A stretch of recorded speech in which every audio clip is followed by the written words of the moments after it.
Hi everyone, and thank you for tuning in. In this video, I'm going to answer the question if Tesla stock is a buy right now. I'm going to use my simplified 6-step framework for analysis, so let's get right into it. The first step in my framework I look at is customer value, and Tesla offers customers cutting-edge electric vehicles with advanced driver technology. Now, their cars are not cheap. They're expensive. The cheapest Model 3 is $47,000 and the cheapest Model Y, the SUV, is $66,000. So their cars are expensive.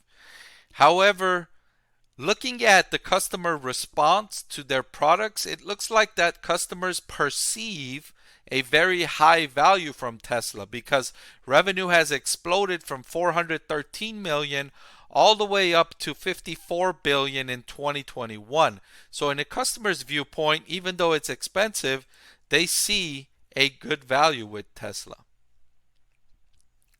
The next step in my framework considers unit economics, and Tesla's premium pricing and the economies in scale as it has produced more units. It's increased its gross profit margin to 25% in 2021 and operating margin to 12% in 2021. These are not excellent margins on their own, but it has shown excellent improvement in their profit margin as they've scaled their revenue. And so as an investor, you can reasonably expect these margins to expand over the next few to several years as they expand capacity, as they sell more cars. Their margins should also expand likewise.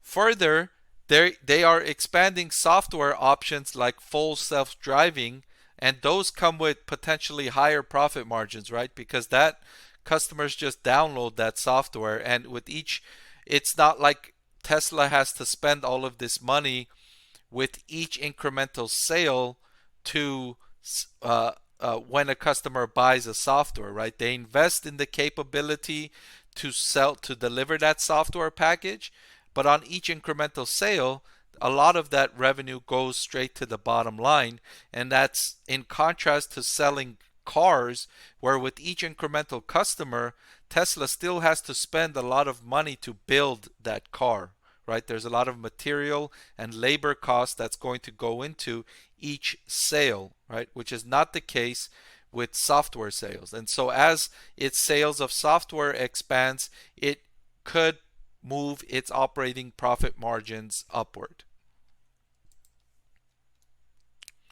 And the next step in my framework considers the total addressable market. In other words, what's the opportunity? How big can Tesla get? And according to Statista, there were 67 million cars sold in 2021, and it's estimated to rise to 71 million in 2023. So Tesla has a massive opportunity ahead. It still consists of a relatively small portion of the total automobile industry. The next step in my framework considers competition, and here's an area that has not looked good for Tesla lately. Several electric car companies have entered into the fray, and you even have legacy car companies like Ford, Chevy, GMC, and all of the others. They've started to expand their portfolio of electric vehicles, where initially they were hesitant. So Tesla has had a massive head start in the industry. It's been the only one that's really jumped in both feet into the industry, where others had been hesitant. But now in the last couple of years, even the legacy massive car companies have jumped in, and they're adding to that. So that's not good news for Tesla. As competition increases, it's going to give customers other options, and it's especially bad news that there's now several lower priced options. So if customers want, the bargain priced option, they have those, and there's even more premium options. So if luxury customers want something more luxurious than a Tesla, they have those as well. So more options means it's going to take customers away from Tesla, where before they were, they were left kind of untouched. Similar to how Netflix had a free reign, up till 2019. I would even argue that legacy studios were hesitant to jump in because they were afraid of how that would impact their cable TV business, right? And similar with legacy car companies, they were hesitant to jump in because they were afraid or uncertain about how it would impact the rest of their businesses, the internal combustion engine car sales.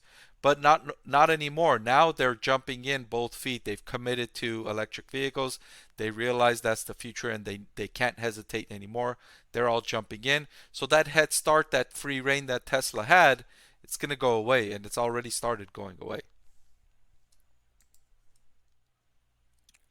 The next step in my framework, and arguably the most important, as I often say, is valuation. And Tesla, if we look at Tesla's valuation relatively speaking, meaning we're comparing Tesla's price today with Tesla's price, last year and a few years ago, then in that regard, it's relatively inexpensive because at a price to free cash flow of 115, it's near the bottom. It's near as cheap as it's traded for.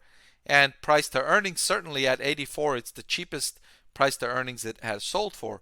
But looking at it on absolute terms, this is not cheap. A price to free cash flow of 115 and price to earnings of 84 is not cheap. That's expensive. The final step in my framework considers risks, and there are several. The first one, the primary one I note here is several economic indicators are pointing to a recession in the near term.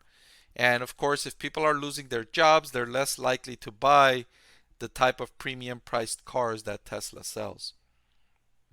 The second risk I note is that rising inflation is increasing production costs for Tesla, and that's threatening to reduce profit margins. So both of these risks are meaningful, and certainly you don't like to see these types of elevated risks in a company that's trading at price to earnings and price to free cash flow at such high levels. Finally, now that I've looked at each step in my framework, let's see what grade I give Tesla in each of the steps. For customer value, I gave them a B because even though they're expensive, their cars, the customer's response has shown that customers perceive a very high value, and so they get a B in that regard. Unit economics, I gave them a B plus because of the consistently improving margins as they've scaled their business. That's really good news for investors to see. Total addressable market, A plus, absolutely massive market size. And competition, I gave them a C plus because so many new competitors are entering, and then existing legacy car companies with way more experience than Tesla are now starting to develop electric vehicles. Risks, I gave Tesla a B because of the near-term risks of an economic recession and rising input costs. And valuation, they got a B minus because even though they were relatively inexpensive, on absolute terms, they were not cheap. They were actually expensive. And so now it's approaching the time where we answer the question if Tesla stock is a buy. But before I do that, I implore you to subscribe to the channel because my recommendation is not a static thing. It's not like it's what I say today is always going to be my opinion for Tesla stock. Things may change next week and next month and next quarter as the stock price changes, as the business prospects change. And so I will be updating updates to my channel, providing new videos on what's going on with Tesla and if that's going to change my recommendation on the stock. So you're going to want to know, you're going to want to be informed of those updates. So please subscribe. Okay, so that said, let's answer the question, is Tesla stock a buy?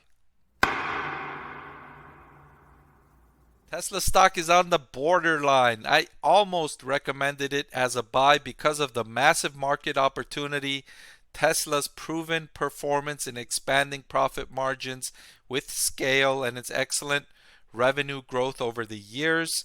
However, the absolute valuation in terms of price to earnings and price to free cash flow is a little rich for my blood, especially considering the near-term risks of a recession and rising component costs pressuring its profit margins. So for now, I would hold off on buying Tesla stock.